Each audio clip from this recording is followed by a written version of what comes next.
Being American isn't a citizenship, it's a condition. And once you realize that you have that condition, you can spend the rest of your life trying to recover from it. It's like PTSD. You have American dissonance syndrome. And if you reach adulthood and you're still patriotic, you have the most profound case of Stockholm syndrome imaginable, because that society has deeply, deeply wronged you. I mean, when you say that someone is an American, basically you're saying that they were an abused child, psychologically abused, emotionally abused, mentally abused, educationally abused, and abused in every other kind of way. You've been lied to. You've been programmed with dysfunction. Your intellect has been systematically degraded. Your intellectual and your moral depth has been deliberately depleted to make you shallow. Cognitive dissonance has been inflicted on you your whole life. When you say American, you may just as well say damaged or victimized. You come from a country that has a fabricated national identity around a set of values and principles it never, ever applied anywhere. And in fact, more often than not, only ever applied the opposite.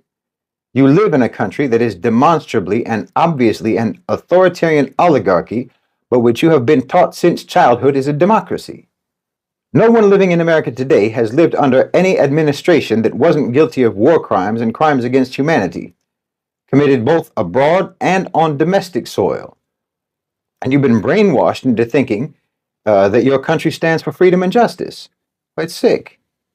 Your education system is based on the Prussian system of indoctrination to turn every student into an obedient conformist slave to power. But you pretend that your society cherishes individuality. They've done nothing but damage you. Your schools have damaged you. Your media has damaged you. Your entertainment, your fake history, your myths, your government have done nothing but damage you all your life. That's what it means to be an American. And part of that damage, one aspect of that relentless damage, is in the question itself. You're a white American, you said. That matters to you. And you force it to matter to everyone in that country, even though it's an actually completely irrelevant characteristic. But because of the way that you have developed as a so-called society, you made it relevant. And you made it an issue. And you insist on keeping it an issue. So you can never escape. I don't even get to make it irrelevant to me because of the racial history in America. The whole context of race in the United States is a self-perpetuating death spiral that never dies. You assign value to all of these characteristics that are actually the least valuable characteristics that a human being can have. I mean, why race? Why skin color and not eye color or hair color? Why not height? It's incredibly arbitrary and stupid. But you did what you did. You drew the lines where you drew the lines, and you sentenced whole segments of humanity to imprisonment within these shallow, superficial, meaningless definitions, which then created a long, disgraceful history of actual experience that millions upon millions of people have suffered for no reason. So everyone who grew up in America eventually has to pursue self-rehabilitation, deprogramming, repair, debugging, detoxification, just to try to undo all the damage that being American has done to them, just so they can try to be normal. To be American is to suffer from a multitude of chronic diseases. It's a condition, not a nationality. It's a condition that every serious and sincere person has to try to cure themselves of over the course of their adulthood. But for most of them, it's a terminal condition. They'll never get over it. They'll die that way. And the sickest part of it is that this condition, you're actually pressured to preserve it, to uphold it, to cherish it, rather than to abolish it. Just like your question, as if I'm doing something wrong by not basing my identity and my worldview and my understanding on the dysfunctional, reductionist definition of white American.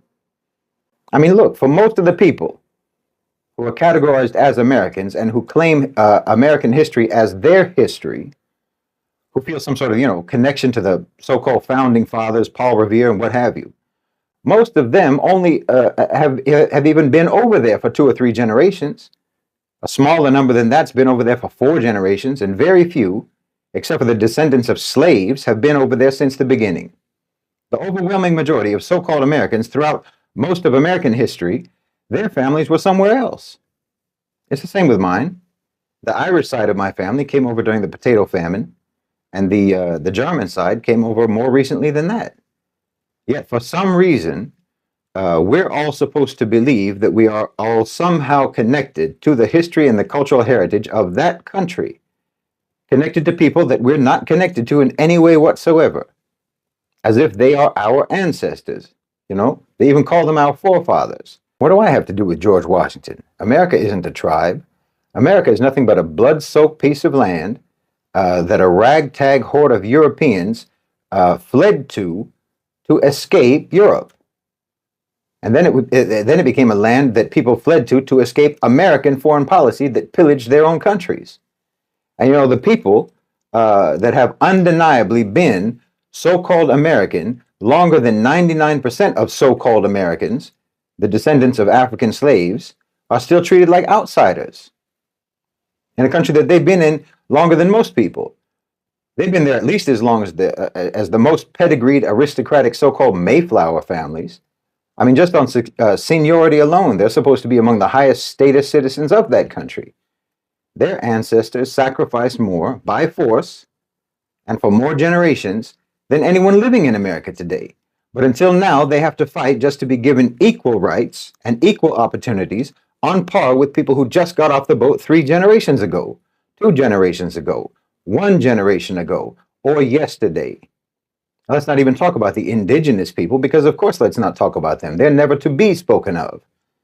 But somehow we're all Americans. This abstract, fabricated identity that everyone is just supposed to believe in and unthinkingly adopt. Because if you didn't, you might actually notice how abstract and how fabricated it is. You know, when it comes to some sort of national identity, country-based, geographically based identity, politically based identity, everyone accepts the idea that you can become integrated into a history that isn't yours. That, for instance, your family can immigrate to the US in the 20th century or the 19th century or the 21st century and get citizenship, and then suddenly you have Abraham Lincoln in your family tree. Everyone accepts that as rational. Belief in so-called American values and the American Constitution is supposedly what makes you or what makes an immigrant an American.